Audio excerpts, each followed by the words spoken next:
chronic yeast infections is sort of the most common thing that people will complain of because, you know, most women will have a yeast infection at some point in their life because yeast is normally present in the vaginal area. It's not abnormal. It's just when it grows out of control, you get symptoms like itching, burning, discharge, sometimes pain.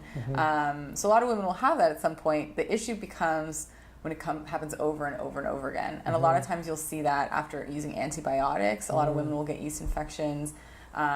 Or urinary tract infections, like women will also get yeast infections, or they'll use antibiotics for the urinary tract infection, then get a yeast infection, and then treat the yeast infection, and then get the urinary tract infection. So what I find is, like, a lot of women getting rid of the yeast is not a problem. Like, you can take over-the-counter medication, creams, all this stuff exists to get rid of the yeast, and it's effective, but it always comes back. Because you're not fixing the reason. Because you're not fixing the problem, which is like the body is conducive to this yeast overgrowth, and that's not really being corrected on its own. So typically, like, one of the first things I do is just try to confirm that it is yeast. Sometimes it's not yeast and it's not being treated appropriately, and that can be a reason that doesn't resolve. So it could also be like bacterial vaginosis is another sort of bacterial infection, which is very different than yeast. And there's another sort of like lesser known thing called cytolytic vaginosis, which looks a lot like yeast, same symptoms as yeast, same type of discharge, and it's usually mistaken for yeast and treated as yeast, but it doesn't respond to treatment for yeast.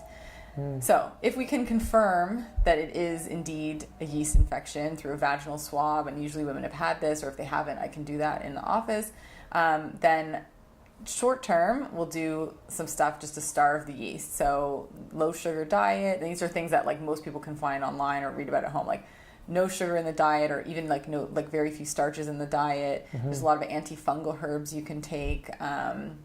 You know, getting more sleep and like doing some hygienic stuff like wearing cotton underwear, not wearing underwear at night when you sleep, that kind of thing for some people can make a big difference.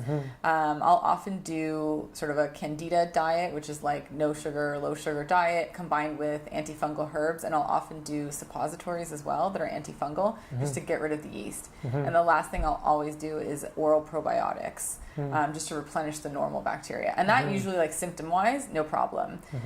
Long term, you have to sort of change the environment a little bit so that the yeast doesn't come back. And for that, you know, often hormonal balance can play a role in that.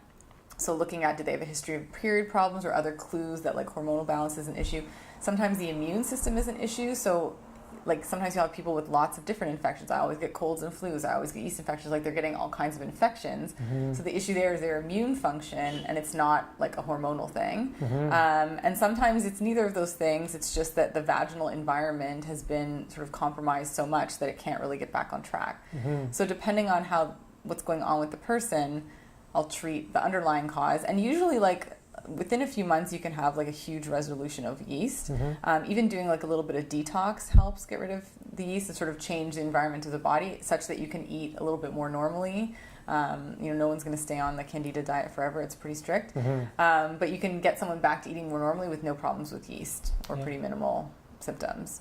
Nice. And so within a few months they're often doing better, and you just like usually the yeast is gone. Like within a month you can get rid of yeast symptoms, and then like within a few months you want to look for like it's not recurring. And then typically what I'll do with those patients is sort of transition more into working on like what are those underlying things, because there's always something else going on.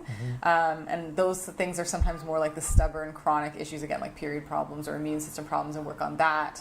And like the yeast will be resolved, and we just sort of keep an eye out. And the other thing is making sure people are equipped if they do have a flare-up of symptoms of a yeast infection, that they know what to do. Or they know, like, I should change my diet this way, or I can do these simple things at home to, like, relieve it. And sometimes that's all they need to do, and it may resolve itself on its own once their body is sort of functioning better.